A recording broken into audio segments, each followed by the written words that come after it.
খেয়ে না খেয়ে দিন প্রচারের কাজে নিজেকে দিয়েছ বিলিয়ে, তাই ফের কাফিরেরা চিনল না সে আলো, দুষ্ট ছেলেদের পিছু দিল লেলিয়ে।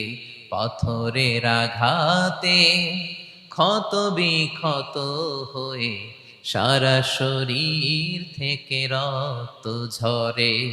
হে রাসূল তোমাকে ভুলি আমি কেমন করে, হে রাসূল তোমাকে ভুলি আমি কেমন করে। আসসালামু আলাইকুম ওয়া রাহমাতুল্লাহি ওয়া বারাকাতুহু। নাহমাদুহু ওয়া নুসাল্লি আলা রাসূলিহিল কারীম। আম্মা বা'দু ফাআউযু বিল্লাহি মিনাশ শাইতানির রাজীম। বিসমিল্লাহির রাহমানির রাহিম। وَلَنَبْلُوَنَّكُمْ بِشَيْءٍ مِّنَ الْخَوْفِ وَالْجُوعِ وَنَقْصٍ مِّنَ الْأَمْوَالِ وَالْأَنفُسِ وَالثَّمَرَاتِ وَبَشِّرِ الصَّابِرِينَ الَّذِينَ إِذَا أَصَابَتْهُم مُّصِيبَةٌ قَالُوا إِنَّا لِلَّهِ وَإِنَّا إِلَيْهِ رَاجِعُونَ صدق الله العظيم رب اشرح لي صدري ويسر لي أمري واحلل عقدة من لساني يفقه قولي।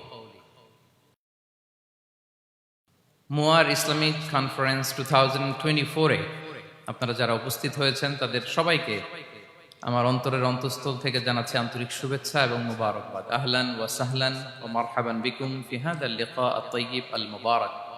আমরা শুরুতে আল্লাহ রাব্বুল ইজ্জা ওয়াল জালালের দরবারে শুকরিয়া জ্ঞাপন করছি, যিনি আজকে আমাদেরকে এরকম চমৎকার একটি পরিবেশে চমৎকার একটি ইসলামিক কনফারেন্সে উপস্থিত হওয়ার সুযোগ করে দিয়েছেন। আমরা সবাই পড়ছি কালিমাতু শুকর আলহামদুলিল্লাহ। আল্লাহ রাব্বুল ইজ্জা ওয়াল জালালের দরবারে শুকরিয়া জ্ঞাপনের পাশাপাশি আমি আজকের প্রোগ্রামের যারা অর্গানাইজিং কমিটি তাদেরকে অন্তরের অন্তঃস্থল থেকে ধন্যবাদ জানাতে চাই, এরকম চমৎকার একটি পরিবেশ, চমৎকার একটি ভেন্যুতে এই ইসলামিক কনফারেন্সের আয়োজন করবার জন্য। সম্মানিত সুধী, আমরা এই পৃথিবীতে খুব অল্প একটা সময়ের জন্য, একটা ট্রানজিট পিরিয়ড কাটানোর জন্য বেসিকলি আমরা এই পৃথিবীতে এসেছি। আমরা কি চিরকাল এই পৃথিবীতে থাকবো বলেন তো? না, একটা ট্রানজিট পিরিয়ডে আমরা এসেছি, আবার চলে যেতে হবে। এই যে আমাদের জীবন, এই জীবনের জন্য বিপদ, আপদ, পরীক্ষা, স্ট্রাগল এটা অনিবার্য, এটা হবে। বিপদ নাই, কষ্ট নাই, আপদ নাই, অনিশ্চয়তা নাই, স্ট্রাগল নাই, এমন কি কেউ আছে এখানে?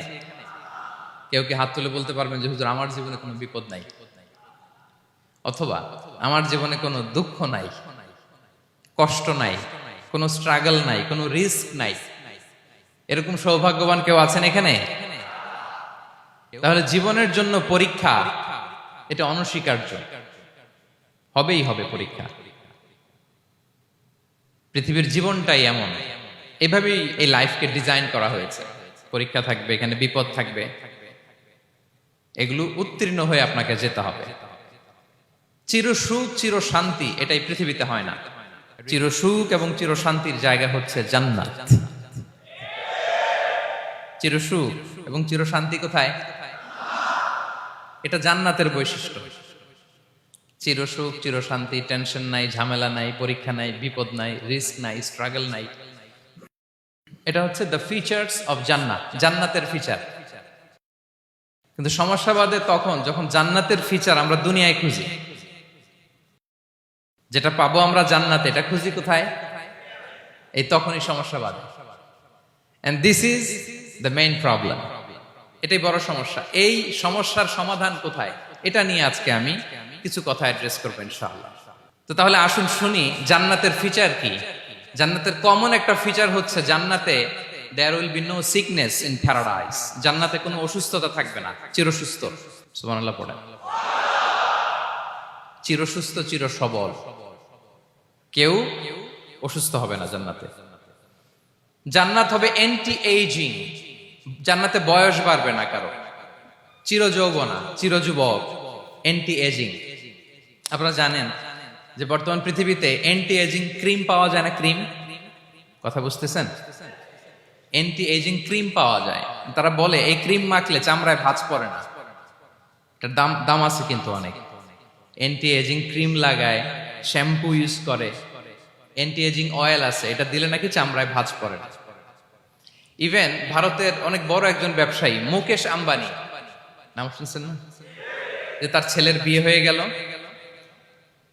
তো এই মুকেশ আম্বানির স্ত্রী নীতা আম্বানি, সে কিছুদিন আগে এক বটল গোল্ড ওয়াটার খেয়েছে, gold water, and it's cost $60,000 $60,000 দাম এক বোতল গোল্ড ওয়াটারের। কেন? ফর অ্যান্টি এজিং, যাতে বয়সের ছাপ গালে না থাকে। এখন বলেন, এভাবে কি আমাদের বয়সকে ধরে রাখা সম্ভব এই পৃথিবীতে? সম্ভব না, কারণ এই ফিচারটা দুনিয়ার ফিচার না, এটা জান্নাতের ফিচার। সুবহানাল্লাহ পড়ে। তাহলে জান্নাতে কেউ অসুস্থ হবে না, জান্নাত হবে চির যৌবন, চির যৌবনা, ওখানে আমরা যুবক থাকবো, প্রত্যেকে 33 বছরের যুবক যুবতী হয়ে জান্নাতে ঢুকবো। বিষ্ণু ইসলাম বলেন, আহলুল জান্নাতি জুরদা ওয়া মুরদা ওয়া আবনাউ সালাসিন ওয়া সালাসিন, জান্নাতে যারা যাবে শুভ্র দাড়িবিহীন, প্রত্যেকে হবে 33 বছর বয়সের। ওই যে 33 বছর বয়সে একবার ঢুকলেন, আর বয়স বাড়বে না, ওইটাই চিরকাল ওই বয়স পাবেন। জান্নাতের আরেকটা ফিচার হচ্ছে নো ফ্রাস্ট্রেশন, কোনো চিন্তা নাই, দুশ্চিন্তা নাই, হাইপার টেনশন নাই, সজীব প্রাণবন্ত। সুবহানাল্লাহ। জান্নাতের আরেকটা ফিচার হচ্ছে there is no expiry date in Jannat. Expiry date আছে? জান্নাতে যে ঢুকবো 7 দিনের জন্য চেক ইন, নাকি চেক ইন কয় দিনের জন্য? 7 দিন, 10 দিন পরে চেক আউট করে ফেলবে, এরকম না, নো এক্সপায়ারি ডেট, আজীবন।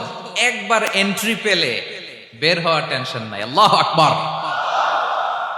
তাহলে no expiry date, rather it's eternal, আজীবন থাকবেন, খালিদিনা ফিহা, চিরকাল থাকবেন। এবং জান্নাতের সবচাইতে গুরুত্বপূর্ণ ফিচার হচ্ছে there will be no death in Jannat. জান্নাতে আপনার আর মৃত্যু হবে না, মৃত্যুর বিদায় হবে, তার মানে আপনি অমর হবেন। তাহলে আপনি চির সুস্থ, চির সবল হবেন জান্নাতে, চির যুবক থাকবেন, প্রাণবন্ত থাকবেন, আপনি অমর হবেন, আপনি জান্নাতে মরবেন না। জান্নাতীরা যখন জান্নাতে যাবে, ফেরেশতারা ডেকে বলবে, ইয়া আহলাল জান্নাতি ইন্না লাকুম আন তাসিহু ফালা তাসকামু আবাদা। জান্নাতীরা চিরকাল সুস্থ থাকবা, অসুস্থ হবা না। ইন্না লাকুম আন তাশিব্বু ফালা তাহরামু আবাদা, তোমরা শাবাব থাকবা, বুড়া হবা না। ওয়া ইন্না লাকুম আন তাহইয়াউ ফালা তামুতু আবাদা, চিরকাল বেঁচে থাকবা, মরবা না। এবং সেদিন জান্নাতে মৃত্যু দেয়া হবে, মৃত্যু দেয়া হবে। ইউতাল মাউতু বিকাবশিন আমলাহ, একটা ছাগলের আকৃতিতে মৃত্যুকে আনা হবে। ফায়ুযবাহুল মাউত, মৃত্যুকে জবাই দেয়া হবে। এবার জান্নাতীরা তাকিয়ে থাকবে, ফেরেশতারা বলবে, ইয়া আহলাল জান্নাতি খুলুদুন ফালা মাউত, হে জান্নাতীরা চিরকাল এই জান্নাতে থাকবে। তাহলে জান্নাতের ফিচার পাইছেন। এখন কোন বোকা যদি এই ফিচার দুনিয়ায় খোঁজে, পাবে? পাবে না, কারণ দুনিয়ার ফিচার আলাদা। দুনিয়ার ফিচার কি? এই দুনিয়াতে বিপদ আসবে, কষ্ট আছে দুনিয়াতে, হতাশা আছে, ভয় আছে, অসুস্থতা আছে, বার্ধক্য আছে, এবং এই দুনিয়ার একটা এক্সপায়ারি ডেট আছে, আছে না? দ্য ডে ইউ ডাই, যেদিন আপনি মারা যাবেন, এটা আপনার এক্সপায়ারি ডেট, চলে যেতে হবে, চলে যেতে হবে। এই পৃথিবীতে মৃত্যুর অস্তিত্ব আছে, সবকিছু থমকে দিয়ে, আপনাকে চমকে দিয়ে মৃত্যু চলে আসবে, ঠিক কিনা বলেন? তাহলে এগুলো হচ্ছে দুনিয়ার ফিচার। এই দুনিয়াতে বিপদ আপদ, কষ্ট, ঝুঁকি, স্ট্রাগল, বার্ধক্য, অসুস্থতা, এগুলো নিয়ে আমাদেরকে টিকে থাকতে হয়। এটা দুনিয়ার ফিচার, মিলায় ফেললে হবে না। জান্নাতের ফিচার একটা, দুনিয়ার ফিচার আরেকটা। দুনিয়াতে কষ্ট থাকবে, বিপদ আপদ থাকবে। এই দুনিয়ার ফিচারটা আল্লাহ তাআলা কোরআনের একটা আয়াতে খুব চমৎকার ভাবে উল্লেখ করেছেন, সেটা দিয়েই আমি আলোচনা শুরু করেছি। আল্লাহ তাআলা ইরশাদ করছেন, ওয়ালা নাবলুওয়ান্নাকুম বিশাইইম মিনাল খাউফি ওয়াল জুই ওয়া নাকসিম মিনাল আমওয়ালি ওয়াল আনফুসি ওয়াস সামারাত ওয়া বাশশিরিস সাবিরিন। আল্লাহ তাআলা বলছেন, অবশ্যই অবশ্যই আমি তোমাদেরকে পরীক্ষা করব, ভয় দিয়ে, ক্ষুধা দিয়ে, সম্পদের ঘাটতি দিয়ে, আতঙ্ক দিয়ে, প্রাণনাশ দিয়ে, ফল ফসলের হানি দিয়ে পরীক্ষা করব। কিন্তু এই পরীক্ষায় যারা উত্তীর্ণ হবে, যারা সবর ইখতিয়ার করবে, ওয়াবাশশিরিস সাবিরিন, ধৈর্যশীলদের জন্যই হচ্ছে সুসংবাদ। আলহামদুলিল্লাহ পড়ে। তাহলে সম্মানিত সুধী, আমরা বুঝতে পারলাম এই পৃথিবীর ফিচার হচ্ছে এখানে বিপদ থাকবে, বিপদ ছাড়া কেউ থাকবে না। স্ট্রাগল থাকবে, কষ্ট থাকবে, ঝুঁকি থাকবে, রিস্ক থাকবে, এবং নানা ধরনের বিপদ আপদ দিয়ে আল্লাহ তাআলা আমাদেরকে পরীক্ষা করবেন। এটা মাস্ট, এটা আমাদের মাইন্ডসেটে নিয়ে নিতে হবে। মাইন্ডসেটে এটা ক্লিয়ার থাকতে হবে। চিরসুখ চিরশান্তি এই দুনিয়াতে মিলবে, কোথায় মিলবে তাহলে এটা? তাহলে বিপদ আসবেই, আপদ আসবেই, পরীক্ষা থাকবেই আমাদের জীবনে। তবে ইন্টারেস্টিংলি মজার বিষয় হচ্ছে পরীক্ষাটা এক একজনের এক এক রকম। পুরো পৃথিবীটা একটা পরীক্ষা ক্ষেত্র, কিন্তু কারো প্রশ্নপত্রের সাথে কারো প্রশ্নপত্রের কোনো মিল নাই। সুবহানাল্লাহ। আমার পরীক্ষা একরকম, আপনার পরীক্ষা আরেক রকম, ওই ভাইয়ের পরীক্ষা আরেক রকম, ওনারটা আরেক রকম। সবাই পরীক্ষার্থী, সবাই পরীক্ষার্থী, কিন্তু কারো প্রশ্নপত্রের সাথে কারো প্রশ্নপত্রের কোনো মিল নাই। কারোর জন্য পরীক্ষা হচ্ছে সে খুব অসুস্থ, প্রচন্ড অসুস্থতা, তার জন্য পরীক্ষা। ক্যান্সারের রোগী, দুরারোগ্য ব্যাধি, ডক্টর বলছে 4th স্টেজে চলে আসছে, কয়েক মাস বাঁচতে পারে, এটা তার জন্য পরীক্ষা। আবার কারো দেখবেন যে খুব একটা অসুস্থতা নাই, অসুস্থতার ঝামেলা নাই, কিন্তু তার দারিদ্রতা আছে, তার আর্থিক অনটন, এটা তার জন্য পরীক্ষা। আবার কারো দেখবেন অসুস্থতাও নাই, দারিদ্রতাও নাই, তার দাম্পত্য জীবনের সমস্যা আছে না নাই? অনেকের দেখবেন এগুলো কোনোটাই সমস্যা না, তার ছেলে কথা শোনে না, মাদকাসক্ত।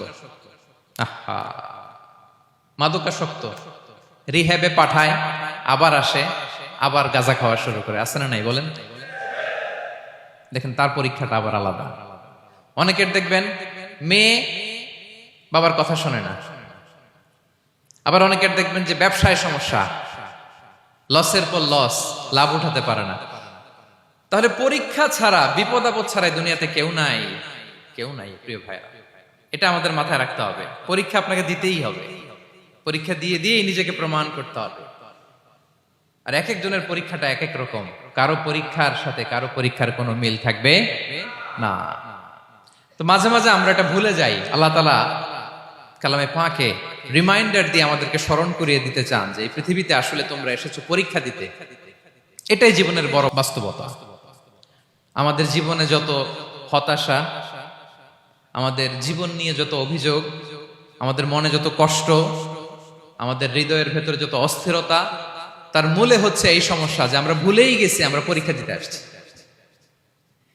এটা যদি ভুলে না যান, এটা যদি আপনার মাইন্ডসেটে থাকে যে পুরো জীবনটা একটা পরীক্ষা, তাহলে দেখবেন কোনো কিছু আপনাকে কাবু করতে পারবে না। আপনি হতাশ হবেন না, জীবন নিয়ে আর অভিযোগ থাকবে না, আপনি ভেঙে পড়বেন না, সব অভিযোগ হতাশা দূর হয়ে যাবে। তারপর বুঝতে পারলাম পরীক্ষা আপনাকে দিতেই হবে।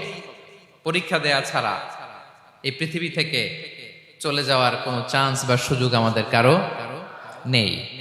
সূরাতুল আনকাবুতে আল্লাহ তাআলা এই কথাটা আরো চমৎকার ভাবে বলেছেন। আল্লাহ তাআলা ইরশাদ করছেন, আহাসিবান নাসু আইয়ুতরাকু আইয়াকুলু আমান্না ওয়া হুম লা ইফতানুন ওয়ালাকাদ ফাতান্নাল্লাযীনা মিন ক্বাবলিহিম ফালা ইয়া'লামান্নাল্লাহু আল্লাযীনা সাদাকু ওয়া লা ইয়া'লামান্নাল কাযিবিন। আল্লাহ বলেন, মানুষ কি ভেবেছে সে শুধু বলবে আমি ঈমানদার আর তাকে আমি জান্নাতে ঢুকাই দিব? না, কখনো না, কোশ্চিন কালেও না। বরং পূর্ববর্তীকালে যারা পৃথিবীতে এসেছিল তাদেরকে আমি পরীক্ষা নিয়েছি, পরীক্ষা করেছি, এবং তাকেও ঈমানের প্রশ্নে সে সত্যবাদী না মিথ্যাবাদী পরীক্ষা দিয়ে দিয়ে নিজেকে প্রমাণ করতে হবে। ঠিক কিনা বলেন? পরীক্ষা দিয়ে আপনাকে প্রমাণ করতে হবে। এবং এই পরীক্ষার ব্যাপারটা, এটা যে শুধু আমরা সাধারণ মানুষ আমাদের জীবনে দুঃখ বিপদ পরীক্ষা এমনটা না। এই পৃথিবীর সবচাইতে শ্রেষ্ঠ মানুষ যারা ছিলেন তাদেরকে আল্লাহ পরীক্ষা নিয়েছেন। বলেন তো এই পৃথিবীতে সবচাইতে শ্রেষ্ঠতম মানুষ কারা? সবচাইতে শ্রেষ্ঠ ভালো মানুষ কারা ছিল পৃথিবীতে? বলেন তো নবীরা। আওয়াজ করে বলেন তো কারা? তো বলেন তো নবীদের জীবনে পরীক্ষা ছিল কি ছিল না? হ্যাঁ ছিল। বেশি না কম? বিষ্ণু ইসলামকে জিজ্ঞাসা করা হলো, আইয়ুন নাসি আশাদ্দু বালাআন ইয়া রাসূলুল্লাহ, হে আল্লাহর রাসূল, এই পৃথিবীতে কাদের জীবনে পরীক্ষা বেশি? বিষ্ণু ইসলাম বললেন, আল আম্বিয়া, নবীদের জীবনে। আল আম্বিয়া সুম্মাল আমসাল ফাল আমসাল, সবচাইতে জীবনে পরীক্ষার সম্মুখীন সবচাইতে বেশি হয়েছেন নবীরা। তারপরে নবীদের পরবর্তী অবস্থান যাদের, সিদ্দিকিন যারা, সোহাদা যারা, সলিহিন যারা, আল্লাহওয়ালা যারা, তাদের জীবনে পরীক্ষা বেশি। ইউবতালার রাজুলু আলা হাসাবি দীনি, ব্যক্তির দিনদারি যত বেশি তার জীবনে আল্লাহর পরীক্ষাও তত বেশি। আপনি আল্লাহওয়ালা হবেন, আপনার জীবনে পরীক্ষাও অনেক বেশি। এজন্য ইমানদার হওয়া যেমনি মর্যাদার, ইমানদারের জীবনে পরীক্ষাও হবে অনেক বেশি। এবং পরীক্ষা যত বড়, খেয়াল রাখতে হবে, মন খারাপ করার কোনো সুযোগ নেই। পরীক্ষা যার জীবনে যত বড়, সেটাতে সফল হতে পারলে ওটার প্রতিদানও বড়। পরীক্ষা যত বড়, এটাতে সাকসেস হইতে পারলে এটার রিওয়ার্ডও তত বড়। বিষ্ণু ইসা ইসলাম বলেন, ইযামুল জাযাই মাআ ইযামিল বালা, বালা যত বড় জাযাও তত বড়, প্রতিদানও তত বড়। আপনারা নবীদের জীবনে যদি খেয়াল করেন, দেখবেন যেই নবীর জীবনে পরীক্ষা যত বেশি, সেই নবীর জীবনে সফলতাও তত বেশি। সাইয়েদনা ইব্রাহিম আলাইহিস সালামের কথাটা একটু খেয়াল করেন তো, বলেন তো ওনার জীবনে পরীক্ষা কেমন ছিল, বেশি না কম? ওনার জীবনের পরীক্ষা থেকেই তো আমরা এই শব্দটা ব্যবহার করি, আমরা বলি অগ্নি পরীক্ষা। কি বলি? মানে আগুনে নিক্ষেপ করা হয়েছে সাইয়েদনা ইব্রাহিম আলাইহিস সালামকে, তাও স্বাভাবিকভাবে না, উলঙ্গ করে, ন্যাকেট করে ওনাকে অপমানিত করবার জন্য ওনার গায়ের জামা কাপড় খুলে উলঙ্গ অবস্থায় আল্লাহর খলিল সাইয়েদনা ইব্রাহিম আলাইহিস সালামকে অগ্নিকুণ্ডে নিক্ষেপ করা হয়েছিল। এরকম এক্সপেরিয়েন্স এই অডিটোরিয়ামের ভেতরে আমাদের কখনো হয়েছে? তাইলে সাধারণ মানুষের জীবনের পরীক্ষা আর নবীদের জীবনের পরীক্ষার মধ্যে পার্থক্য আছে না নাই? ওই পরীক্ষায় উনি পাশ করে ফেললেন। ৮৬ বছর পর্যন্ত আল্লাহর কাছে দোয়া করলেন, আল্লাহ আমাকে একটা নেককার সন্তান দাও। আল্লাহ সন্তান দেয় না। ৮৬ বছর পরে আল্লাহ তাআলা সাইয়েদনা ইব্রাহিম আলাইহিস সালাম এবং হাজারের ঘরকে উজালা করে সন্তান দিলেন। সাইয়েদনা ইসমাঈল আলাইহিস সালাম পৃথিবীতে আসলেন কত বছর বয়সে? ৮৬ বছর বয়সের এখানে কেউ আছেন? হ্যাঁ, আছি আমরা? কেউ নাই। ৮৬ বছর বয়সে প্রথম সন্তান পেয়েছে। তাদের ঘরকে উজালা করে আল্লাহর নবী সাইয়েদনা ইসমাঈল আলাইহিস সালাম আসলেন। এবার আল্লাহ বললেন, যাও স্ত্রীকে আর এই কলিজার টুকরা সন্তানকে, থাকো তো প্যালেস্টাইনে, প্যালেস্টাইন থেকে ১৫০০ কিলোমিটার দূর, দ্য ব্যারেন ল্যান্ড, ওই মক্কার ধুধুমরু প্রান্তরে রেখে আসো, যেখানে কেউ নাই, মানুষ নাই, গাছ নাই, পাখি নাই, পানি নাই, যাও রেখে আসো। আচ্ছা বলেন তো, ৮৬ বছর পরে যে লোকটা সন্তান পেল, বুঝে শুনে উত্তর দিয়েন, ৮৬ বছর পরে যে লোকটাকে আল্লাহ তাআলা সন্তান দিল, তার হৃদয়ে ওই সন্তানের জন্য মায়া বেশি না কম? এমনি তো আমাদের প্রথম সন্তানের হিস্ট্রিটা একটু খেয়াল করেন তো। প্রথম আমাদের যে মেয়ে হয়েছিল বা যাদের ছেলে হয়েছিল, তার প্রতি আদর, সোহাগ, দরদ, ভালোবাসা, আল্লাহ কত ছিল। আর ৮৬ বছর বয়স আল্লাহ তাআলা ওনাকে সন্তান দিলেন, দিয়ে বললেন, যাও হাজারকে আর ইসমাঈলকে মক্কার ধুধুমরু প্রান্তরে রেখে আস। আল্লাহ তাআলা বলতে দেরি, চলে যেতে দেরি নাই, মুহূর্তে উনি রওনা হয়ে গেলেন। সুবহানাল্লাহ পড়বেন না? রেখে আসলেন মক্কার ধুধুমরু প্রান্তরে।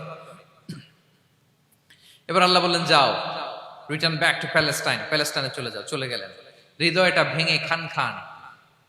অনেক বছর পরে আল্লাহ তাআলা আবার অনুমতি দিলেন, যাও এবার ছেলেকে দেখে আসতে পারো, যাও প্যালেস্টাইন থেকে আবার মক্কায় যাও। সাইয়েদনা ইব্রাহিম আলাইহিস সালাম প্যালেস্টাইন থেকে আবার ১৫০০ কিলোমিটার পথ পাড়ি দিয়ে, এখনকার মতো ফ্লাইটে যায় না, গাড়িতেও না, উটে করে। কিসে করে? উনি যে কতবার মক্কা থেকে ফিলিস্তিন এসেছেন আর গিয়েছেন, কোনো ইয়ত্তা নাই, হিসাব নাই। গেলেন, এবার ছেলেটা হাঁটতে পারে, দৌড়াতে পারে, একটু একটু কথা বলতে পারে, আব্বু আব্বু ডাকতে পারে। কেমন মায়া লাগে বলেন তো? মায়া ভালোবাসায় যখন টইটম্বুর, ঠিক ওই মুহূর্তে আল্লাহ বললেন, ছেলেকে জবাই করো, জবাই করো ছেলেকে। আল্লাহ তাআলা বলতে দেরি করেছেন, আল্লাহর আদেশ পালনে ১ সেকেন্ডও তিনি দেরি করেন নাই। ছুরি চালালেন, জান্নাত থেকে দুম্বা নিয়ে আসা হলো। এভাবে আল্লাহর নবী ইব্রাহিম আলাইহিস সালাম ওনার জীবনের প্রতিটি ক্ষেত্রে যেখানে আল্লাহ তাআলা ওনাকে পরীক্ষা নিয়েছেন, উত্তীর্ণ হয়েছেন। এবং দেখেন ওনাকে আল্লাহ তাআলা কি উপহার দিলেন, আল্লাহ তাআলা ওনাকে খলিলুল্লাহ উপাধি দিলেন, আল্লাহর বন্ধু। সুবহানাল্লাহ বলেন। আল্লাহ তাআলা বলছেন ওয়া ইযি বিতালা ইব্রাহিম রাব্বুহু বিকালিমাতিন ফাআতাম্মাহুন ক্বালা ইন্নী জাইলুকা লিন-নাসি ইমামা। আল্লাহ অনেকগুলো পরীক্ষা নিয়েছিলেন সাইয়েদনা ইব্রাহিম আলাইহিস সালাম, প্রতিটা পরীক্ষায় সাকসেসফুলি পাস করেছেন, গোল্ডেন এ প্লাস। আল্লাহ বলেন ইন্নী জাইলুকা লিন-নাসি ইমামা, I'm gonna make you the leader for the entire human being.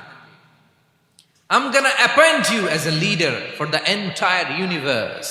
গোটা বিশ্বের জন্য, গোটা মানবতার জন্য আমি তোমাকে লিডার বানায় দিলাম। ইযমুল জাযাই মা'a ইযমিল বালা। পরীক্ষা যত বড়, ওই পরীক্ষায় পাশ করলে ওইটার ফলাফল ও প্রতিদানও বড়। তাহলে দেখেন প্রিয় ভাইরা, সাইয়েদনা ইব্রাহিম আলাইহিস সালামের জীবনে পরীক্ষার কোনো শেষ ছিল না। আমি আপনি কোথায়? আল্লাহর খলিলের জীবনে যদি এত পরীক্ষা থাকতে পারে, আমি আপনি কোথায় বলেন তো? এবার বলেন, সাইয়েদনা মূসা আলাইহিস সালাম, ওনার জীবনে তো কোনো পরীক্ষার ছিল না। হ্যাঁ, গুণে শেষ করতে পারবেন? জন্মটাই তো হয়েছে পরীক্ষার মধ্য দিয়ে। মিশরের ছেলে সন্তান হইলে ফেরাউন বলছে জবাই করো, ওনার মা এরকম সিন্ধুকে করে ভাসায় দিলেন নীল নদীতে। আল্লাহু আকবার! কি একটা রোমাঞ্চকর পরিস্থিতির মধ্য দিয়ে আল্লাহ তাআলা ওনাকে বাঁচালেন। সুবহানাল্লাহ। জন্মই হয়েছে পরীক্ষার মধ্যে দিয়ে। বড় হইলেন, ফেরাউনের ভয়ে দেশ ত্যাগ করলেন, মিশর থেকে মাদিয়ান। আবার আল্লাহর আদেশে যখন ফিরে আসলেন, আবার ফেরাউনের সাথে তর্ক বিতর্ক, যুদ্ধ। একটা রাত আল্লাহ নবী মূসা আলাইহিস সালাম শান্তি মতো মিশরে ঘুমাতে পারে নাই। একটা রাত। শেষ পর্যন্ত এই ফেরাউন মূসা আলাইহিস সালামকে ধাওয়া করেছে। ফেরাউনের ধ্বংসের আগ পর্যন্ত সে মূসা আলাইহিস সালামকে ধাওয়া করেছে। তার মানে মূসা আলাইহিস সালাম এই বিপদ আপদ পরীক্ষা এগুলো থেকে মুক্তি পান নাই। এবার বলেন ঈসা আলাইহিস সালামের কথা, ওনার জীবনে তার পরীক্ষা ছিল না? কি পরীক্ষা ছিল? হ্যাঁ, আল্লাহু আকবার। Same scenario goes to the biography of every messenger in the world. পৃথিবীর সব নবীর ক্ষেত্রে একই ঘটনা ঘটেছে। সাইয়েদনা ঈসা আলাইহিস সালাম দাওয়াত যখন দিলেন, ওনার বিরোধিতা শুরু হলো, ওনাকে হত্যার ষড়যন্ত্র হলো। ইভেন কি ওনাকে মারার জন্য বনি ইসরাইলেরা উদ্ধত হলো, জানে বাঁচবার জন্য পালালেন। এক ঘরে ঢুকলেন, চারদিক দিয়ে ঘেরাও করলো, উনি দরজা জানালা লাগাই দিলেন। ওরা বললো একজন দরজা ভেঙে জানালা ভেঙে ভিতরে ঢুকে দেখো বেটা ঈসা কি করে। একজন ভিতরে ঢুকছে, ঢুকার সাথে সাথে বাল রাফাআহুল্লাহু ইলাইহি, আল্লাহ তাআলা ঈসা আলাইহিস সালামকে উপরে উঠায় নিলেন। আর যেই লোকটাকে তারা ভেতরে ঢুকালো, তার চেহারাকে আল্লাহ তাআলা ঈসা আলাইহিস সালামের চেহারার মতো করে দিলেন। এবার তার বাইরের সাথীরা বলে ঘটনা কি, বেটা ঈসাও বেরোয় না, আমাদের লোকটাও বেরোয় না, সবাই ঢুক। দরজা ভেঙে ভেতরে ঢুকে দেখে ঈসা দাঁড়ায় আছে। বলেন তো এটা ঈসা না মিসা? এটা কি আসল ঈসা?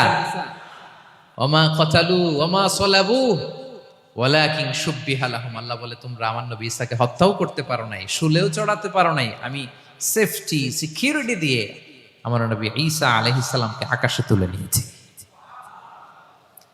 তাহলে ওনার জীবনে পরীক্ষার শেষ ছিল না। এবার যদি আমরা বিশ্বনবী সাল্লাল্লাহু আলাইহি ওয়াসাল্লামের জীবনের দিকে তাকাই, ওনার জীবনটা দেখেন তো। আমাদের পেয়ারা নবী বিশ্বনবী মুহাম্মদুর রাসূলুল্লাহ সাল্লাল্লাহু আলাইহি ওয়াসাল্লাম, ওনার জীবনে কি স্ট্রাগল ছিল? স্ট্রাগল। মাক্কি জীবনের কথা যদি একটু খেয়াল করেন, দেখেন তো 3 বছর শিয়াবে আবি তালেবে জেল খেটেছেন, না খেয়েছিলেন। ওনার বংশের লোকেরা প্রথমে ছাগল খেয়েছে, ছাগলগুলো যখন শেষ, ছাগলের চামড়াগুলো শুকিয়ে ওইটা খাইছে। গাছের পাতা ছাল এগুলো খেয়ে খাবারের অভাবে বেহুশ হয়ে পড়ে থাকতো তারা। না খেয়ে কয়দিন ছিলেন আপনি? আমি কয়দিন ছিলাম না খেয়ে? মনেই তো পড়ে না, না খেয়েছিলাম কিনা কোনোদিন। এ হচ্ছে মাক্কি জীবন। মেন্টালি প্রেসার দেয়া হয়েছে। বিশ্বনবীর চাচা আবু লাহাব, তার 2 ছেলে উতবা আর উতাইবা, এদের সাথে বিয়ে দিয়েছিলেন 2 মেয়ের। যখন দাওয়াত দেওয়া শুরু করলেন, 2 মেয়েকে ডিভোর্স দিয়ে দিল। দেখেন, একটা বাবার জন্য প্রাপ্তবয়স্কা মেয়েকে যখন উঠায় নেয়ার আগে ডিভোর্স দেয়, তার মানসিক অবস্থাটা কেমন থাকে বলেন? মেন্টালি প্রেসারাইজ করা হয়েছে, ফিজিক্যালি হ্যারাস করা হয়েছে। বিষ্ণু ইসলাম যখন নামাজে দাঁড়াতেন, উটের পচা নারী ভুঁড়ি বিষ্ণুনবীর কাঁধে চাপিয়ে দেওয়া হতো। আপনার জীবনে এরকম ঘটছে কখনো? আপনি নামাজ পড়তেছেন, উটের পচা নারী ভুঁড়ি আপনার কাঁধে চাপিয়ে দেওয়া হয়েছে। কয়দিন হয়েছে এরকম? কয়দিন হয়েছে? হ্যাঁ, তারপরে তো আলহামদুলিল্লাহ বেরোয় না মুখ দিয়ে।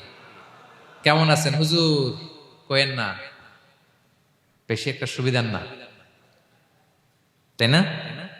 বেশি একটা একটু মিলাবেন। কতটুকু পরীক্ষা আমরা দিয়েছি। তায়েফে গেলেন বিশ্বনবী, তায়েফে গেছিলেন জমির বায়না দিতে, তাই না? জমি কিনবে তায়েফে। তায়েফবাসীদেরকে জাহান্নামের আগুন থেকে বাঁচাতে গিয়েছিলেন, নিজের জন্য না। সেখানে তায়েফের ছেলেরা পাথর মেরেছে বিষ্ণু ইসলামের গায়ে। এত শুভ্র দেহ ছিল, চেহারা ছিল, বিষ্ণুনবীর গা দিয়ে ঝরঝর করে রক্ত ঝরেছে। ফিজিক্যাল হ্যারাসমেন্টের শিকার হয়েছেন বিষ্ণু ইসলাম। যখন যেদিন বিষ্ণু ইসলামকে হত্যার ষড়যন্ত্র করা হলো, আল্লাহ তাআলার আদেশে তিনি মক্কা থেকে মদিনায় হিজরত করলেন। মদিনাতে যে একটা রাত, সপ্তম হিজরির আগ পর্যন্ত শান্তিতে ঘুমাতে পারেন নাই। 3 দিকে 3 ইহুদি বসতি, বনু কাইনুকা, বনু নদীর, বনু কুরাইজা। আহা, খাওয়ার মধ্যে বিষ মিশিয়ে দেয়া হয়েছিল বিষ্ণু ইসলামের। বাজুর, খাসির বাজুর রান পছন্দ করতেন। এক ইহুদি মহিলা বিষ্ণু ইসলামের ওই রানের মধ্যে বিষ মিশিয়ে দিয়েছিল। ওই বিষের যন্ত্রণায় মৃত্যুর আগ পর্যন্ত বিষ্ণুনবী কাতরাতেন, এবং উনি ইন্তেকালের সময় ওই বিষের ব্যথা যন্ত্রণাতে ইন্তেকাল করেছেন। বিষ্ণুনবীর ইন্তেকালটা শাহাদাতের ইন্তেকাল ছিল। বিষ্ণু ইসলাম বলেছেন, ওই যে খায়বার এলাকার ওই মহিলা যে আমার খাবারে বিষ মিশিয়েছিল, সেই বিষের যন্ত্রণা, বেদনা, কষ্ট আমি অনুভব করছি। খেয়ে না খেয়ে দিন প্রচারের কাজে নিজেকে দিয়েছ বিলিয়ে, তায়েফের কাফিরেরা চিনল না সে আলো, দুষ্ট ছেলেদের পিছু দিল লেলিয়ে, পাথরের আঘাতে ক্ষত বিক্ষত হয়ে সারা শরীর থেকে রক্ত ঝরে। হে রাসূল তোমাকে ভুলি আমি কেমন করে, হে রাসূল তোমাকে ভুলি আমি কেমন করে। হাজার ব্যথা বেদনার পরে ফিরে আসনি তুমি আপন ঘরে, দিনের আলো তুমি ছড়িয়ে দিতে চলে গেলে মদিনায় মক্কা ছেড়ে। হে রাসূল তোমাকে ভুলি আমি কেমন করে, হে রাসূল তোমাকে ভুলি আমি কেমন করে। ঠিক কিনা বলেন? একটা রাত শান্তিতে, শান্তির ঘুম তিনি দিতে পারেন নাই। প্রিয় ভাইয়েরা, তাহলে আমরা কি বুঝলাম? বিশ্বনবীর জীবনে পরীক্ষা ছিল কি ছিল না? আমাদের উপায় আছে? আমরা বাঁচতে পারবো এই বিপদ আপদ পরীক্ষা ঝঞ্ঝাল থেকে? বাঁচতে চাইলেও বাঁচতে পারবো? পারবো না। ইমাম মালিক আলাইহি রাহমা নাম শুনেছেন? ইমাম মালিক, ওনার জ্ঞান থেকে লাখো লাখো মানুষ উপকৃত হয়েছে, কোটি কোটি মানুষ উপকৃত হয়েছে। মদিনার রাস্তায় রশি দিয়ে ওনাকে টেনে হিচড়ে এক এলাকা থেকে আরেক এলাকায় নিত জালেম বাদশারা। ইমাম মালিক আলাইহি রাহমা। ইমাম আহমদ ইবনে হাম্বল, ওনাকে বেত্রাঘাত করা হতো, চাবুক দিয়ে পেটানো হতো। আমাদের মাযহাবের ইমাম আল ইমাম আল আযম আবু হানিফা আলাইহি রাহমা, ওনাকে কারাবন্দী করা হয়েছিল। তার মানে দেখেন, যত বড় বড় স্কলার, যত বড় বড় মাশায়েখ, এমনকি আম্বিয়া আলাইহিমুস সালাম, ওনারাও পরীক্ষা বিপদ আপদ থেকে রেহাই পান। পাইছে? তাহলে আপনি আর আমি পাবো? বলেন তো। তাহলে এটা আমাদের ব্রেইনে গেঁথে নিতে হবে যে জীবন মানেই এখানে বিপদ থাকবে, পরীক্ষা থাকবে, স্ট্রাগল করে করে আমাকে আগাতে হবে। কেউ আমার জন্য রেড কার্পেট বিছিয়ে রাখবে না। এই জীবনটা বড় জটিল। This is life, how it's design. এভাবেই পৃথিবীকে ডিজাইন করা হয়েছে। এখানে বিপদ আছে, কষ্ট আছে। এই পরীক্ষা দিয়ে দিয়ে আপনাকে উত্তীর্ণ হতে হবে। বুঝতে পেরেছেন প্রিয় ভাইরা? নাও দ্য কোশ্চেন আরাইজ, এখন প্রশ্ন হচ্ছে, কেন আল্লাহ এই পরীক্ষা নেন? কেন? আল্লাহ তাআলা সূরা মুলকে বলেছেন, এই পৃথিবী সাজানোর, এই জীবন মৃত্যুর এই খেলা, এটার উদ্দেশ্যটাকে আল্লাহ তাআলা স্পষ্ট করে বলেছেন, আল্লাযী খালাকাল মাউতা ওয়াল হায়াতা লিয়াবলুয়াকুম আইয়ুকুম আহসানু আমালা। জীবন মৃত্যু দিয়ে তোমাদের জীবনকে সাজানো হয়েছে এজন্য, যাতে করে তিনি তোমাদের পরীক্ষা করতে পারেন। কি করতে পারেন? তোমাদের মধ্যে কে সৎকর্মে অগ্রগামী, কে কাজে ভালো, আমলে ভালো, এটা দেখার জন্য। বেসিকলি আল্লাহর দেখার প্রয়োজন নাই, আমাদেরকে দেখানোর জন্য এই পরীক্ষার আয়োজন। আমি ভালো করবো না খারাপ করবো এটা আল্লাহ জানে না, তো ওনার পরীক্ষা করা লাগে কেন? কথা বলেন। আমি জান্নাতি না জাহান্নামী এটা আল্লাহ জানেন না?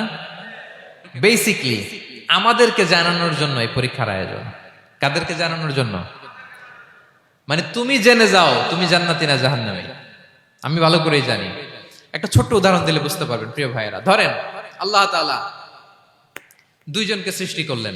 উদাহরণস্বরূপ একজনের নাম আব্দুল্লাহ আর একজনের নাম আব্দুর রহমান। সৃষ্টির পরে আব্দুল্লাহকে বললেন, আব্দুল্লাহ আমি জানি তুমি পৃথিবীতে 50 বছর হায়াত পাইতা, খুব ভালো কাজ করতে, তুমি দুনিয়াতে অনেক ভালো কাজ করতে, এটা আমি আগেই জানি, আমার অসীম জ্ঞান বলে আমি আগে থেকেই জানি। তো যাও, তোমার এইমাত্র সৃষ্টি করলাম, যাও তুমি জান্নাতে ঢুকে যাও, কারণ আমি জানি তুমি জান্নাতি হবে। আচ্ছা, আর আব্দুর রহমান তুমি পৃথিবীতে খুব খারাপ কাজ করতে, এটা আমি জানতাম, তোমারে পাঠাইলে খারাপ কাজ করবা, তুমি সীমালঙ্ঘন করবা, অন্যায় করবা, অপরাধ করবা, তুমি জাহান্নামী হবা, যাও। যেহেতু আমি জানি পরীক্ষার আর দরকার নেই, তোমারে জাহান্নাম দিয়ে দিলাম, যাও ঢুকে যাও। আব্দুল্লাহ ঠিকই জান্নাতে ঢুকে যাবে, আব্দুর রহমান কি ঢুকবে? ঢুকবে। সে বলবে, আল্লাহ এইমাত্র আমারে বানাইলেন, এইমাত্র আপনি আমাকে সৃষ্টি করলেন, সৃষ্টি করেই বলতেছেন তুমি জাহান্নামে যাও, আর বলতেছেন আমি জানি দুনিয়াতে পাঠালে তুমি খারাপ কাজ করবা, তুমি জাহান্নামী হবা, পাঠানোর আর কি দরকার, আগে থেকে জাহান্নামে যাও। আল্লাহ আপনি জানলে জানতে পারেন, আমি তো জানি না। ঠিক কিনা বলেন?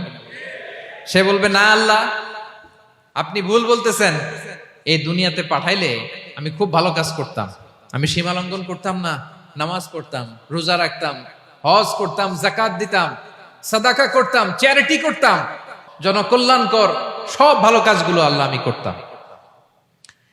এজন্য আল্লাহ তাআলা পরীক্ষার আয়োজন করেছেন, যাতে করে তুমি জেনে যাও যে পৃথিবীতে তুমি কি করেছো। এখন আর আল্লাহকে এক্সকিউজ দেওয়ার সুযোগ নেই। আচ্ছা বলেন তো, আবু জাহেলকে যদি আল্লাহ এখন কিয়ামতের দিন বলে, Abu Jahl go to the hell fire, আবু জাহেলের কিছু বলার সুযোগ আছে? কারণ ও দুনিয়াতে কি করে আসছে এটাও জানে না। ফেরাউনকে ডেকে যদি আল্লাহ বলে, ফেরাউন তুমি জাহান্নামে যাও, go to the hell fire, ওর কি কোনো এক্সকিউজ দেওয়ার সুযোগ আছে? বলেন, সুযোগ আর আছে? কারণ তুমি দুনিয়াতে কি করেছো তোমার চেয়ে ভালো কেউ আর জানে। তা পৃথিবীতে এই পরীক্ষার এই আয়োজনের সবচাইতে বড় উদ্দেশ্য হচ্ছে যাতে করে আমরা দেখে যাই যে আমরা কি কাজ করছি। কেউ যখন পরীক্ষা দেয় প্রিয় ভাইরা, ওই পরীক্ষায় কত পাবে তার একটা হিসাব আছে না? বলেন, আপনি গণিত পরীক্ষা দিয়ে আসছেন, যে 100-তে 100 পাবে সে বলতে পারে আমার সব অঙ্ক হয়েছে, ঠিক কিনা বলেন? আর যে লাড্ডু গুড্ডু বুঝছেন তো, কিছুই পারে নাই, ঘোড়ার ডিম, তারও একটা হিসাব আছে যে সে কিছুই লিখে আসতে পারে নাই। তাই পৃথিবীতে এই পরীক্ষার আয়োজনের প্রধানতম কারণ হচ্ছে যাতে করে আমরা বুঝে যেতে পারি যে আমরা কোথায় যাব, জান্নাতে না জাহান্নামে। প্রিয় সুধী, এ পর্যায়ে আমরা জানবো এই যে পরীক্ষা আল্লাহ তাআলা নিচ্ছেন আমাদেরকে, এই পরীক্ষায় সফল হওয়ার মূল মন্ত্র কি। কোরআনে বিভিন্ন আয়াতে এই পরীক্ষার কথা বলা হয়েছে এবং এই পরীক্ষার সফলতার মূল মন্ত্রও কোরআনে ঘোষিত হয়েছে। আলহামদুলিল্লাহ বলেন। যে আয়াত দিয়ে আমি শুরু করেছি এই আয়াতে আল্লাহ তাআলা বলেছেন, ওয়াবাশশিরিস সাবিরিন, নবী হে ধৈর্যশীলদেরকে আপনি সুসংবাদ দিন, ধৈর্যশীলদেরকে সুসংবাদ দিন। তার মানে বিপদে ধৈর্য ধারণ করতে হবে প্রিয় ভাইরা। ইন্নামাস সাবরু ইনদা সাদামাতিল উলা। বিপদে আমরা অনেক সময় প্যানিক হয়ে যাই, অস্থির হয়ে যাই, কি করব, হতাশ না। মুমিনরা হতাশ হয় না, ধৈর্য ধারণ করে। কি করে? কি করে? ধৈর্য ধারণ করার শক্তি দাও গো মেহেরবান আমায়, দাও গো মেহেরবান। পড়েন, ধৈর্য ধারণ করার শক্তি দাও গো মেহেরবান আমায়, দাও গো মেহেরবান। সবাই বলুন একসাথে, ধৈর্য ধারণ করার শক্তি দাও গো মেহেরবান আমায়, দাও গো মেহেরবান। বুকের ভেতর ব্যথার নদী বইছে অবিরাম, বইছে বইছে অবিরাম। পড়ুন, ধৈর্য ধারণ করার শক্তি দাও গো মেহেরবান, আমায় দাও গো মেহেরবান। পড়েন আমিন। আল্লাহ যেন বিপদে আমাদেরকে ধৈর্য ধারণ করার তৌফিক দান করে। প্রিয় ভাইয়েরা, ধৈর্য এটা এমন একটা গাছ যে গাছের সারা গায়ে কাটা, কিন্তু এই গাছের ফলটা বড় সুস্বাদু।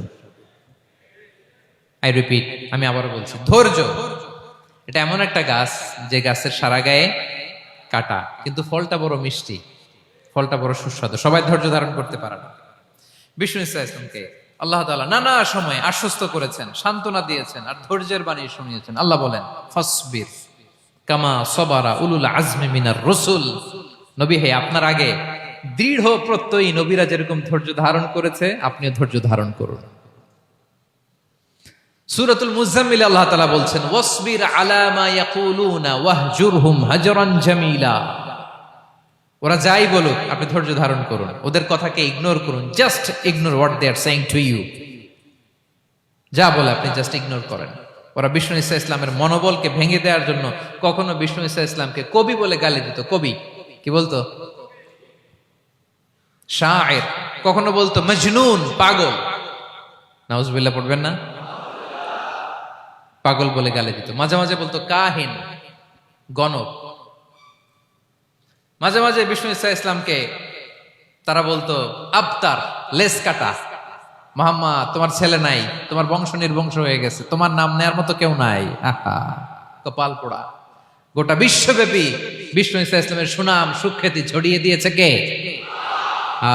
আকাশ বাতাস মাড়িয়ে, সাত আকাশ ছাড়িয়ে আল্লাহর আরশ পর্যন্ত আল্লাহ তাআলা বিষ্ণু নবীর সুনাম সুখ্যাতিকে সৌচ্চ করেছেন। ঠিক কিনা বলেন? ইগনোর করুন। আপনাকে কবি বলে, গণক বলে, আপনাকে পাগল বলে, আপনাকে লেসকাটা বলে, জাস্ট ইগনোর দেন। বর্তমান সময়েও নানা ধরনের ট্যাগ আমাদেরকেও দেয় কি দেয় না বলেন? দেয়। আমাদেরকে কি বলে? মৌলবাদী বলে, বলে বলে ওই যে রাজাকার বলে। হ্যাঁ, রাজাকার রাজাকার খেলার দিন শেষ। মন মতো হইলে মুক্তিযোদ্ধা, মন মতো না হইলে রাজাকার, এই দিন শেষ। ওই দিন আর নাই। এই কার্ড দিয়ে আর খেলার দিন নাই। এগুলো মানুষ আর খায় না এখন, এগুলো গিলে না আর। সাধারণ মানুষ বড্ড সচেতন। দেখেন, কালের বিবর্তনে, সময়ের আবর্তনে একই পরিক্রমা আমাদেরকেও ট্যাগিং করে। আমাদেরকে মৌলবাদী বলে, ব্যাকডেটেড বলে, রাজাকার বলে, জঙ্গি বলে, যুদ্ধাপরাধী বলে। আছে না এরকম? ওয়াসবির আলা মা ইয়াকুলুন, নিজের সাথে মিলায় নেন। যা বলে ধৈর্য ধারণ করো। ওয়াহজুরহুম হাজরান জামিলা, জাস্ট ইগনোর দেন, ভালোভাবে ইগনোর করেন, খালাস, সালাম দিয়ে কেটে পড়েন।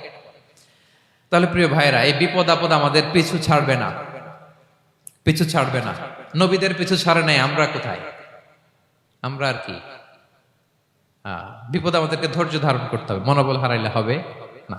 দেখেন বিশ্বনবী কিভাবে আপনাদেরকে সান্ত্বনা দেয়। বিশ্বনবী বলেন, আজাবান লি আমরিল মুমিন, মুমিনের ব্যাপারটা বড় আশ্চর্যজনক। ফাইন্না আমরাহু কুল্লাহু লাহু খাইর, মুমিনের জীবনে যা ঘটে সবটাই খাইর, সবটাই কল্যাণ। ইন আসাবাতহু সাররাউ শাকারা ফাকানা খাইরাল্লাহ ওয়া ইন আসাবাতহু দাররাউ সাবারা ফাকানা খাইরাল্লাহ। মুমিনের জীবনে যদি সুখ আসে তাহলে মুমিন শুকরগুজার হয়, এটা তার জন্য ভালো। আর যদি মুমিন জীবনে দুঃখ আসে তাহলে সে সবর ইখতিয়ার করে, এটাও তার জন্য ভালো। সুবহানাল্লাহ। তাহলে দেখেন, আমরা হয় সুখে থাকি নয় দুঃখে থাকি, ঠিক কিনা বলেন? তাহলে সুখের সময় আমরা শুকর করি, কি করি?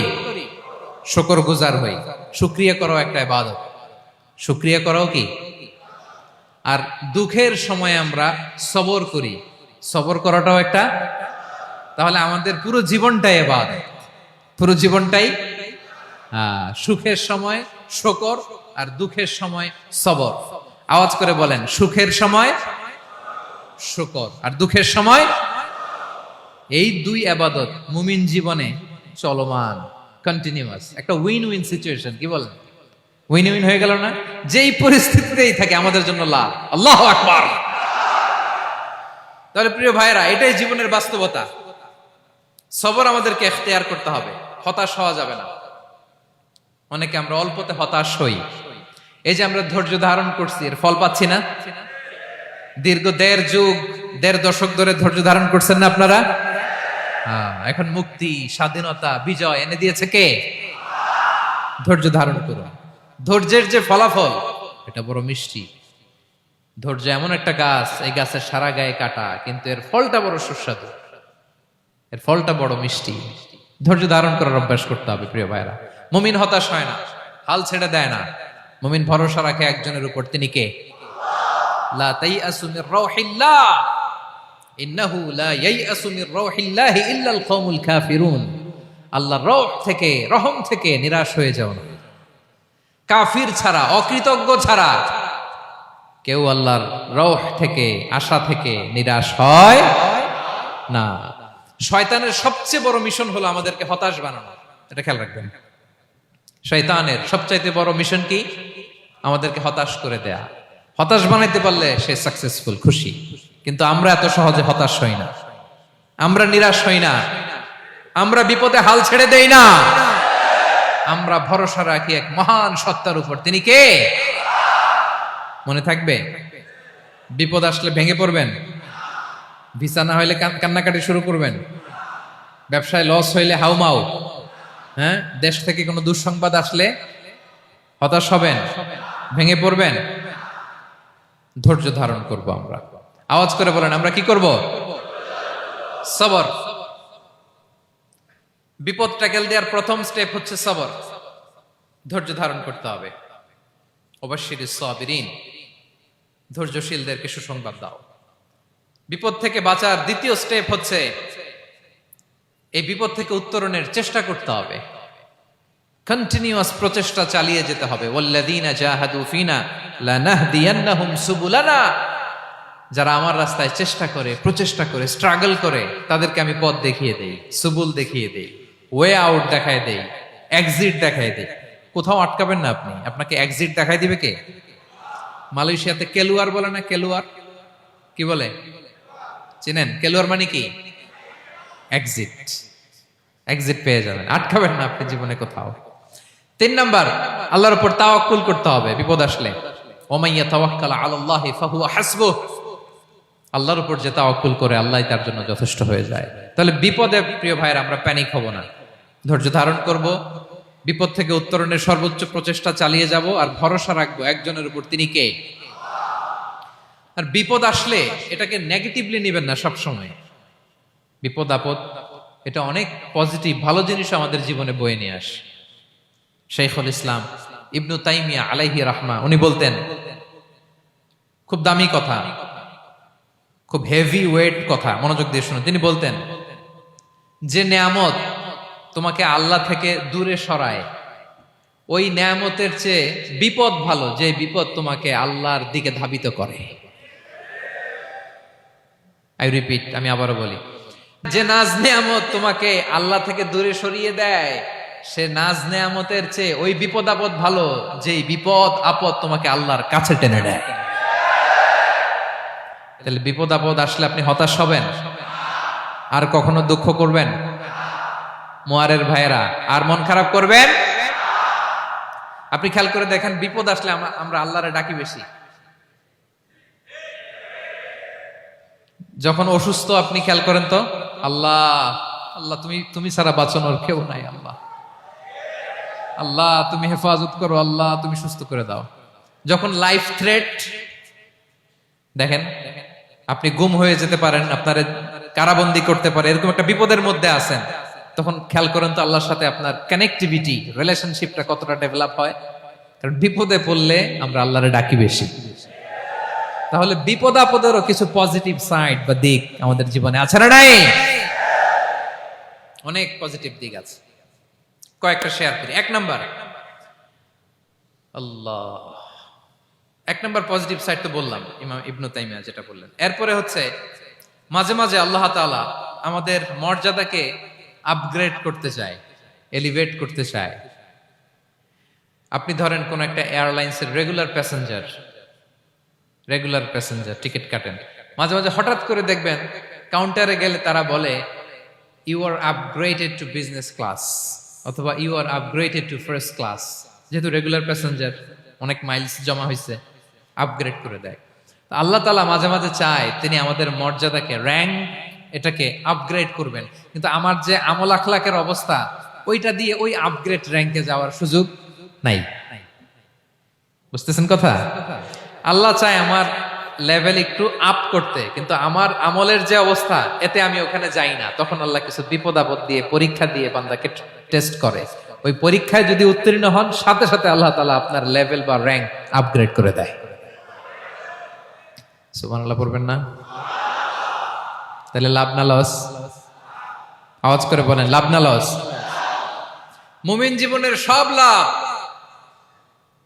যত বিপদ আপদ আপনাকে স্পর্শ করে প্রতিটাতেই আপনার জন্য কল্যাণ। বিষ্ণু ইসলাম বলেন, মা ইউসিবুল মুসলিমা মিন নাসাবিন ওয়ালা ওয়াসাবিন ওয়ালা হাম্মিন ওয়ালা হুজনিন ওয়ালা আযান ওয়ালা গাম্মিন হাত্তা শাওকাতি ইউশাকুহা ইল্লা কাফারাল্লাহু বিহা খাতায়া। আপনার জীবনে যত দুঃখ, যত যন্ত্রণা, যত টেনশন, যত অ্যাংজাইটি, যত ইনজুরি, এমনকি গোলাপ ফুল পাড়তে যে ওখানে যে কাটা বাঁধছে, বড়ই খেতে যে বড়ই গাছে ওঠার পর যে একটা কাটা বিঁধছে আপনার হাতে, এর কারণে আল্লাহ তাআলা আপনার গুনাহ মাফ করে দেয়। সুবহানাল্লাহ। তাহলে বিপদ আপদ দিয়ে আল্লাহ বান্দার মর্যাদাকে আপগ্রেড করে। বিপদ আপদে ফেলে আল্লাহ তাআলা বান্দার পাপ মোচন করে। বিপদ আপদ দিয়ে আল্লাহ তাআলা বান্দার শাস্তি মওকুফ করে। এমন পাপ করছেন এটার জন্য শাস্তি বরাদ্দ হয়ে গেছে, কিন্তু আল্লাহ তাআলা ওই শাস্তি থেকে মাঝে মাঝে আপনাকে বাঁচাতে চায়, তখন কিছু বিপদ দিয়ে বান্দারে পরীক্ষা করে। উত্তীর্ণ হলেই আল্লাহ তাআলা ওই শাস্তিকে মওকুফ করে দেয়। তাহলে আসুন সামারি করি, পুরো আলোচনাটার সামারি করি। এক নম্বর সামারি হচ্ছে বিপদ আপদ, পরীক্ষা, স্ট্রাগল, কষ্ট, এটা সুন্নাতুল্লাহি ফিদ দুনিয়া। এই দুনিয়ায় আল্লাহর সুন্নাত, এর বাইরে কেউ যেতে পারে না, ইভেন নট দ্য মেসেঞ্জার্স, নবীরাও। আজকের আলোচনায় শুনছেন না নবীদের জীবন দিয়ে কি গেছে, ups and downs, test and trial, নবীরাও না। তাহলে এটা আমাদের মাইন্ডসেটের সাথে সেট আপ করে নিতে হবে যে অতীতে, বর্তমানে, ভবিষ্যতে বিপদ আপদ মুক্ত এই পৃথিবীতে কেউ থাকবে না। পারবেন? হ্যাঁ, এটা মাইন্ডসেটে নিয়ে নিতে হবে যে এটাই জীবন, বিপদ আপদ দিয়ে আল্লাহ পরীক্ষা করবেন। এটাই পৃথিবী, চির সুখ চির শান্তি এই পৃথিবীতে খুঁজলেই পাওয়া যায় না। শুরুতে বলছিলাম না, চির সুখ চির শান্তি। বলেন তো এটা কি দুনিয়ার ফিচার না জান্নাতের ফিচার? জান্নাতের ফিচার দুনিয়ায় খুঁজলে পাওয়া যাবে? যাবে না। তাহলে আজকের আলোচনার এক নাম্বার লেসন হচ্ছে বিপদ আপদ এটা সুন্নাতুল্লাহি ফিদ দুনিয়া। এই দুনিয়া আল্লাহর সুন্নাত, এটা থেকে মুক্তি পাওয়ার কোনো সুযোগ নাই, নবীরাও পায় নাই। দুই নাম্বার লেসন, বাঁচার যেহেতু সুযোগ নাই, we have to face it with patience, intellect and tawakkul. বিপদে অস্থির হওয়া যাবে না, এটাকে ফেস করতে হবে উইথ পেশেন্স, ধৈর্যের সাথে। বিপদ আমরা মোকাবেলা করব কিসের সাথে? ধৈর্য। প্যানিক হবেন না, অস্থির হবেন না, ধৈর্য ধারণ করবেন। উইথ ইন্টেলেক্ট, আল্লাহর দেয়া আপনার ইন্টেলেক্ট খাটিয়ে এই বিপদ উত্তরণের সর্বান্তকরণের চেষ্টা প্রচেষ্টা আপনার চালায় যেতে হবে। আর সবশেষে আত-তাওয়াক্কুল আলাল্লাহ, ডিপেন্ডিং অন আল্লাহ, ভরসা করব কার উপর? আল্লাহর উপর। পারা যাবে তো? আচ্ছা, দুইটা লেসন গেল। তিন নাম্বার লেসন হচ্ছে আমাদের ছেলে মেয়েদেরকে we have to educate our child regarding the test and trial in this duniya. দুনিয়ার এই বিপদ আপদের ব্যাপারে আমাদের ছেলে মেয়েদেরকে শেখাতে হবে, বুঝাতে হবে। ওরা ছোট মানুষ তো, অস্থির হয়ে যায়। আব্বু আমার সাথে কেন এমন হয়? আমারই শুধু পেন্সিল চুরি হয়, আমারই শুধু এটা হয়, আমি পরীক্ষায় খারাপ করি, আমি ব্যথা পাই, আমার এই আমার সেই। ছোট মানুষ তো বুঝে না। ওরা বুঝাইতে হবে যে বাবা, this is the essence of life, এটাই জীবন। এটাই কি? এই লাইফ হ্যাকস গুলো তাদেরকে শেখাইতে হবে। ডোন্ট বি প্যানিক, প্যানিক হওয়া যাবে না। This is how life is design. এটাই জীবন, বিপদ আপদ আসবে, এটাকে মেনে নিতে হবে, ছেলে মেয়েদেরকে শিখাইতে হবে, তাহলে তারাও প্যানিক হবে না। পারবেন তো ইনশাআল্লাহ? আচ্ছা, 4 নম্বর লেসন হচ্ছে যেটা আমরা জানলাম, এই বিপদ আপদ সবসময় আমাদের জন্য খারাপ না। Sometimes it brings khair for us if dealt properly. ঠিক মতো বিপদকে ডিল করতে পারলে এটা আসলে আমার জন্য আখেরে কল্যাণই বয়ে নিয়ে আসে। কি বলেন, তাই না? কল্যাণ বয়ে নিয়ে আসে। সব শেষ কথা হলো, আমরা যেন এই বিপদগুলোকে প্রপারলি ডিল করতে পারি, আমরা যেন সবর এখতিয়ার করতে পারি। আল্লাহর কাছে চাইতে হবে, দোয়া করতে হবে, কারণ তৌফিক দেওয়ার মালিক কে? আল্লাহর কাছে যেন আমরা কায়মনোবাক্যে প্রার্থনা করতে পারি, আল্লাহ এই বিপদকে যেন আমরা ডিল করতে পারি উইথ সাবর, উইথ ইন্টেলেক্ট, উইথ তাওয়াক্কুল। আসল হাতিয়ার হচ্ছে এটা, দোয়া। আল্লাহর কাছে চাইবেন, মনোযোগের সাথে চাইবেন, আন্তরিকতার সাথে চাইবেন। উদুল্লাহ ওয়া আনতুম মুকিনুনা বিল ইজাবা। বিষ্ণু বলেন এমন ভাবে চাও যেন তুমি অনেকটা কনফার্ম যে তোমার দোয়া আল্লাহ কবুল করবেনই, এমন ভাবে চাও। অনেকে রোবোটিক দোয়া করে। রোবোটিক দোয়া মানে দোয়ার মধ্যে প্রাণ নাই, ধ্যান নাই, মন নাই, আগ্রহ নাই, ভালোবাসা নাই, ওই দোয়া আল্লাহ কবুল করে না। মনোযোগ দিয়ে চাইতে হবে চাওয়ার মতো, তাহলে আল্লাহ তাআলার পক্ষ থেকে তৌফিক পাওয়া যাবে। পারা যাবে তো ইনশাআল্লাহ? আল্লাহ তাআলা আমাদের সবাইকে বিপদে আপদে ধৈর্য ধারণ করার তৌফিক দান করুক। নবীরা তাদের জীবনে যেভাবে স্ট্রাগল, আপস এন্ড ডাউনস, বিপদগুলোকে, টেস্ট এন্ড ট্রায়ালগুলোকে ডিল করেছে, আমরা যেন সেভাবে ডিল করতে পারি। আল্লাহ তৌফিক দান করুক। আল্লাহ তাআলা আমাদের সবাইকে কথাগুলো বোঝা আর আমল করার তৌফিক দান করুক। হাযা মা ইনদি ওয়াল ইলমু ইনদাল্লাহি আলাইহি তাওয়াক্কালতু ওয়া ইলাইহি উনীব। ওয়াসসালামু আলাইকুম ওয়া রাহমাতুল্লাহি তাআলা ওয়া বারাকাতুহু।